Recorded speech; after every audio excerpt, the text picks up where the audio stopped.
आगे का कार्य मैं आपके सामने प्रस्तुत करूंगी। आदरणीय अध्यक्ष जी कृष्णा खामरा जी और निकिता बहन और अपनी जो चीफ गेस्ट हैं, मुख्य वक्ता जो हैं अलका शिवाज हैं, ये आपको और सारी मेरी बहनें, मैं एक संदेश आप लोगों को देना चाहूंगी कि आज का जो दौर है ना, ये बहुत अच्छा दौर बदल रहा है और महिलाओं को विशेषकर एक सोच समझ तैयार करनी पड़ेगी राजनीति के बारे में। और वो क्यों? क्योंकि 6-7 साल से आप संघर्षों की राजनीति देख रही हैं, समस्याओं के खिलाफ लड़ रही हैं, इकट्ठी हो रही हैं, गीत बना रही हैं। तो महिलाओं का इतिहास में कहीं ना नाम नहीं आता, और नाम आता है तो कहीं का दुखा हमें ढूंढ के लाने पड़ते हैं। तो महिलाओं का हर चीज में खुफिया रेडियो की जो बात आई वो महिलाओं ने बनाया, बम बनाने की जो बात आई वो महिलाओं ने बनाया, और भारत छोड़ो आंदोलन में भी मतलब हर एक चीज का जो जिक्र इसमें आया है बहनों। तो हम ये नहीं मान सकते कि इतिहास में हमारी बहनों ने संघर्ष नहीं करा, वो बहुत संघर्ष करके आगे बढ़ा और उसका नाम जो है आज इतिहास में दर्ज है। और ये जो दौर जो बदल रहा है उसके साथ आपकी भूमिका हम जोड़ के देख पा रहे हैं। तो वो ये देख पा रहे हैं कि हर महिला को अब एक मेंटल लेवल तैयार करना पड़ेगा राजनीति के बारे में, कि हमें वोट कहाँ देना और इसका विकास किया या उसका इतिहास में क्या नाम है हरियाणा का, उसके बारे में अलका शिवाज आपको कुछ बातें बताएगी। मैं सभी बहनों से निवेदन करती हूँ कि वो बहुत ही अहम मुद्दे की बातें हैं और अलका का वक्तव्य हमारे जीवन में एक परिवर्तनशील माइंड पैदा करेगा। तो मैं आपके बीच में बुलाना चाहती हूँ बहन अलका। तो अपनी साथियों, आज जो अपने प्रोग्राम रखा है उसकी अध्यक्ष हैं अपने बीच में कृष्णा खामरा जी, और निकिता है हमारे बीच में अध्यक्ष मंडल के रूप में, और शकुंतला जाखड़ को तो आप अच्छे से जानते ही होंगे, जनवादी महिला समिति की नेता है, आपके बीच में रहती है, आपके सेक्टर में ही रहती हैं। बबली लांबा जो जिला सचिव है जनवादी महिला समिति की, और बाकी भी जो भी महिला साथी यहाँ पे उपस्थित हैं, मैं उनका स्वागत करती हूँ। और आज जो वैसे तो इस पार्क में हम जो लेडीज इकट्ठी होती हैं एक भजन गाने के हिसाब से इकट्ठी होती हैं यहाँ पे ज्यादातर, या फिर जो तीज त्योहार हम मनाते हैं उस संदर्भ में इकट्ठी होती हैं। लेकिन आज थोड़ा सा एक अलग मकसद लेके आप यहाँ पे इकट्ठे हुए हैं। आपको पता ही है, अभी बताया भी है कि हम आज़ादी का 75वां वर्ष मना रहे हैं। हमारा देश 1947 में आज़ाद हुआ था, उससे पहले यहाँ पर अंग्रेजी राज था, अंग्रेजों का राज था। यहाँ जो बड़ी बुजुर्ग बैठी हैं उनको चीज़ें बहुत सारी वो नज़दीक थी उस दौर के, तो उनको बहुत सारी बातें पता भी होंगी। और अभी गीत गाया अपन, एक ऐसे गीत भी बहुत सारे पुराने भी बहुत गीत हैं जो आज़ादी के आंदोलन के गीत हैं, पुराने जमाने से हम सुनते आ रहे हैं कि किस तरीके से जो भारत के स्वतंत्रता सेनानी थे, भारत के जो लोग थे, किस तरीके से उन्होंने अंग्रेजों के खिलाफ एक लड़ाई लड़ी। हालांकि सरकार भी जो हमारी सरकार है देश की, वो भी इसको आजादी का अमृत महोत्सव कह के मना रही है। अब अमृत महोत्सव इसको कहा जा रहा है कि 75वां वर्ष है आजादी का अमृत महोत्सव, लेकिन वो सरकार के क्या इरादे हैं उस महोत्सव को मनाने में, हमें उस पर थोड़ा शक होता है।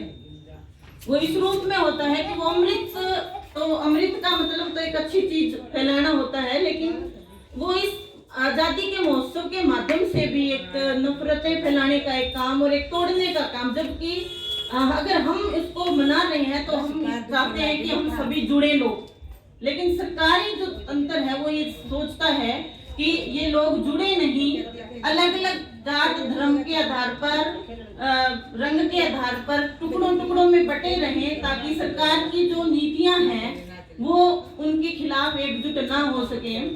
इस रूप में सरकार मना रही है। तो हम भी चाहते हैं कि हम जो सोचते हैं कि जो आजादी मिली है हमें, वो किसी एक जाति या किसी एक धर्म या किसी एक वर्ग का के प्रयासों का परिणाम नहीं है। वो जो हमारी आजादी है वो बिल्कुल लोगों ने एकजुट होके मतलब लड़ी है आजादी, अंग्रेजों से एकजुट हुए हैं। तो इसके लिए कि हम प्रगतिशील जो लोग हैं, हम जो ये सोचते हैं कि आजादी है वो मिलजुल के ली गई चीज है, ना कि कोई किसी एक वर्ग जाति से मिली है, तो हमने एक जो शहीद यादगार समिति बनाई है और उसने वो इस तरह के प्रोग्राम आयोजित कर रही है जिसमें हम जो इतिहास है आजादी का उसको सही मायने में सच्चे अर्थों में समझ सके, ना कि उसको ऐसे टुकड़ों टुकड़ों में बांट के समझ सके। इसलिए हमने ये प्रोग्राम और भी प्रोग्राम आयोजित हो रहे हैं इस संदर्भ में। और आज का जो प्रोग्राम है वो स्पेशली महिलाओं के हिसाब से ऑर्गेनाइज किया गया है। एक और चीज है जो आज का दिन, जिस दिन हमने तय किया कि ये प्रोग्राम होगा, हरियाणा दिवस है आज, शकुंतला जी ने भी बताया, 1 नवंबर है। 1 नवंबर 1966 को हरियाणा है जो पंजाब से अलग होके हरियाणा न्यारा राज्य बना। पहले पंजाब ही था, 1966 से पहले पंजाब ही था, तो हरियाणा अलग राज्य बना। तो वो हरियाणा दिवस की भी आपको एक बधाई कि हम हरियाणा वासी हैं और बहुत सारे मामलों में बहुत बड़ी बड़ी उपलब्धियां हरियाणा के लोग हासिल कर रहे हैं। आप देख रहे हैं कि खेलों में बहुत सारे मेडल जीत रहे हैं। कल्पना चावला जैसी महिला है जो हरियाणा की रही हैं, खिलाड़ी बहुत हैं, मॉडलिंग में हैं, बहुत सारी जगहों पर हरियाणा के लोग हैं। तो एक हरियाणा वासी होने का हमें एक तरीके से गर्व है। और जो विषय हमने आज लिया है वो यही है कि जो आजादी का आंदोलन है उसमें महिलाओं की भूमिका क्या रही थी उस टाइम में। हालांकि आज भी महिलाएं बहुत सारे मामलों में पीछे नहीं हैं। आप देख रहे हो कि बहुत सारे आंदोलन जो लड़े जाते हैं वो महिलाओं, बड़ी संख्या में महिलाएं आती हैं। तो आजादी का जो आंदोलन लड़ा गया उसमें भी बहुत बड़ी संख्या में महिलाएं उपस्थित रही। और अभी आपने गीत सुना, उसमें मतलब वो गीत अपने हरियाणवी स्टाइल में गाया और हर पल्ले पर साड़ी के जो हमने महिलाओं के नाम लिए ना, इस पहले पल्ले पर या, दूसरे पल्ले पर या, तीसरे पल्ले पर या, वो सारे जो पल्लों पर महिलाओं के जो नाम लिए हैं उनका बहुत ज्यादा महत्वपूर्ण रोल मतलब आजादी के आंदोलन में रहा है। कैप्टन लक्ष्मी सहगल को हमने पहले पल्ले पर रखा। कैप्टन लक्ष्मी सहगल डॉक्टर थी उस टाइम में, आजादी के आंदोलन के दौरान वो एक डॉक्टर थी। और जो सुभाष चंद्र बोस ने एक फौज बनाई थी अंग्रेजों से लड़ने के लिए, उस फौज की पहली महिला कमांडर थी वो। महिलाओं की भी एक टुकड़ी बनाई थी उन्होंने फौजियों की, इतना पुराने टाइम में भी, और उसकी कैप्टन थी वो और डॉक्टर भी थी। और डॉक्टर रहते हुए वो जो कोई घायल होता था या जो मतलब जो सैनिक मतलब जो बीमार होता था उसका इलाज भी करती थी और एक तरीके से लड़ाई में भी अपना योगदान दे रही थी। इसके अलावा भी मतलब कई बार हम ये कह देते हैं कि आजादी की लड़ाई किसी एक वर्ग जाति की है। हम देख रहे हैं कि जो महिलाओं के भी नाम इसमें आए हैं, हर धर्म की, हर जात की महिलाएं भी, और जो बड़ी बड़ी रानियां थी वो भी, इवन बड़ी बड़ी रानियों से लेके जो राजाओं नवाबों की रानियां थी, क्योंकि उस टाइम में जो आजादी के अंग्रेज थे जो उन्होंने मतलब यहाँ का जो सिस्टम था वो सारा खत्म करके अपना कब्जा कर लिया। तो यहाँ के तो महिला होने के बावजूद भी जो महलों में रानियां रहती हैं, बड़ी शान और शौकत का उनका जीवन था। वो शान और शौकत छोड़ के भी वो आजादी की लड़ाई उन्होंने लड़ी, और गरीब तक भी, अमीर से लेके और गरीब औरतों तक, जो आदिवासी, जो जंगलों में आदिवासी रहते थे, उन्होंने भी अपनी फौज बना के मतलब जंगलों में छुप छुप के ऐसे ट्रेनिंग ले लेके हथियार उठा के अंग्रेजों के खिलाफ लड़ाई लड़ी। तो मतलब एक कई बार ये भी कहा जाता है कि कई बार जब आंदोलन कोई होता है ना, तो महिलाओं को इस रूप में याद किया जाता है कि भाई चलो थोड़ी सी इकट्ठी हो जाएगी, लुगाई भीड़ सी हो जाएगी, है ना। तो हम इस रूप में नहीं देखते कि नेतृत्व भी कर सकती हैं, नेतृत्व के रूप में नहीं देखते भाई चल भीड़ हो जाएगी थोड़ी, 10 लुगाई भी 15-50 वर्गी लगेगी, ऐसे सोचते आप। इसलिए आप बुला लेते भी लेडीज होनी चाहिए, कोई आंदोलन हो रहा है कोई और हो रहा है तो लेडीज होनी चाहिए। लेकिन आजादी के आंदोलन में हालांकि बहुत बड़ी बड़ी संख्या में महिलाएं आई, लेकिन उनका जो काम था वो सिर्फ भीड़ इकट्ठी करना ही नहीं था एकमात्र, वो नेतृत्वकारी भूमिका, नेता बन के भी वो आई, नेता भी बनी। जो विद्रोह कर रहे थे, अंग्रेजों के खिलाफ विद्रोह हो रहे थे, उनमें नेता की भूमिका भी उन्होंने बड़ी संख्या में वो आई और उन्होंने निभाई। जैसे कि अभी गीत में भी आप सुन रहे थे, ये सच में ये गीत बड़ा सारा एक सार था। ये बम बनाने की ट्रेनिंग भी वो दे रही थी, मतलब बम बनाने भी अंग्रेजों के खिलाफ बम बनाने भी आते थे उन महिलाओं को, बम बनाने की ट्रेनिंग वो दूसरों को दे रही थी। तो ये बहुत उनकी रचनात्मक उनकी भूमिका थी। किसी मतलब दुर्गा भाभी नाम से एक थी महिला, जिन्होंने भगत सिंह को बचाने के लिए उनकी मतलब पत्नी का वेश धर के और मतलब लोग उनको अंग्रेजों को ऐसे गुमराह कर दिया और मतलब उनको भगत सिंह को बचा निकाला वहां से अंग्रेजों के जंगल से।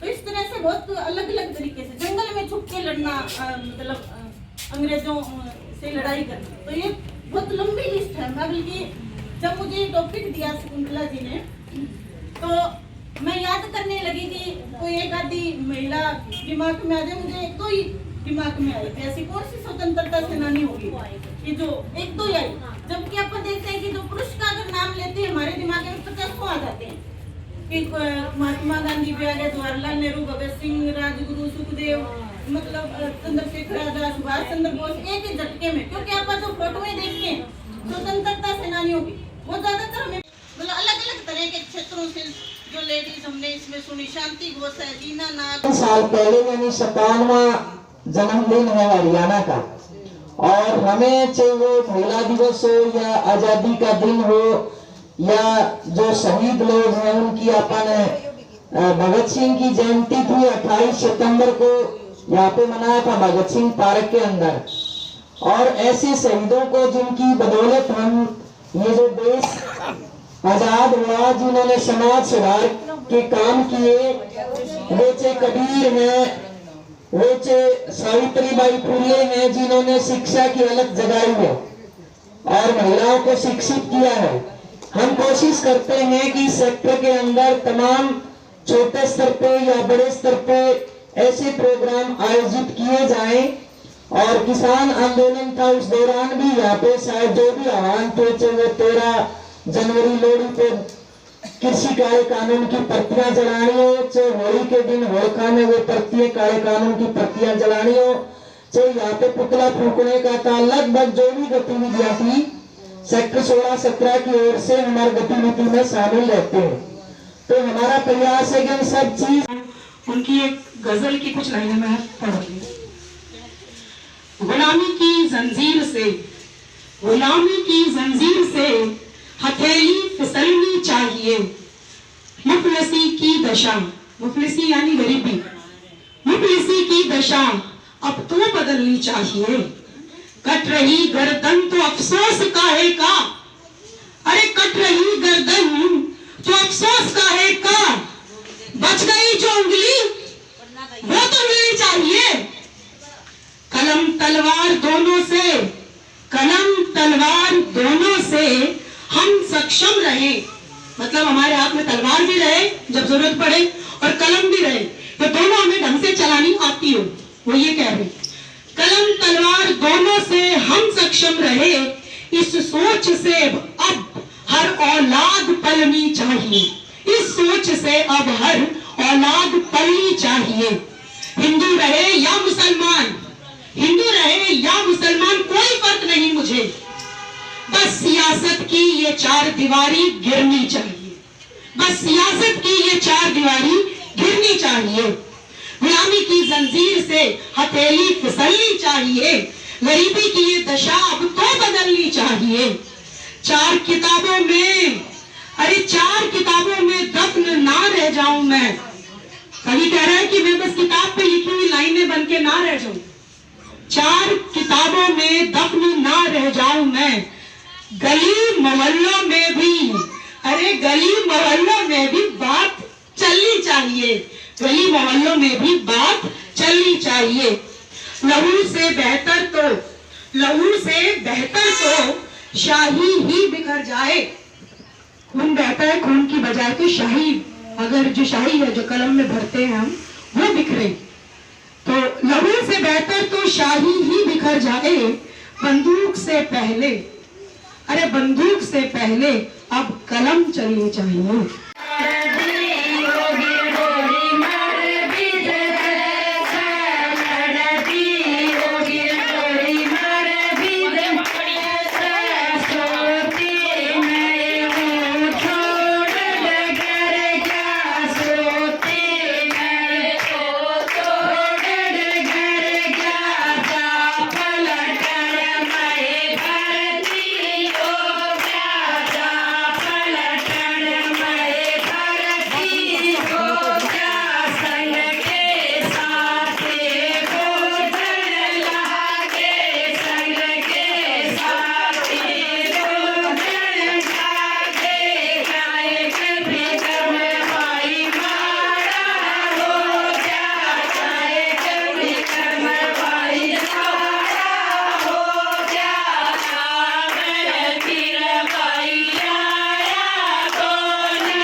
बेटी चाकर बन गई गज घूंघट कढ़वाया धंधे के माहौल बावड़ी लटूक टेम तैठाया मेरी मगे लग प्यार का हो जा कटी बाण सफाया इतना धंधा करके खाना है सुन लो ठोर ठिकाना है मारा भारत में हरियाणा से सुन लो ठोर ठिकाना है सुन लो ठोर ठिकाना है मारा भारत में हरियाणा से सबसे प्यारा सबसे न्यारा मारा देश हरियाणा से सबसे प्यारा सबसे न्यारा मारा देश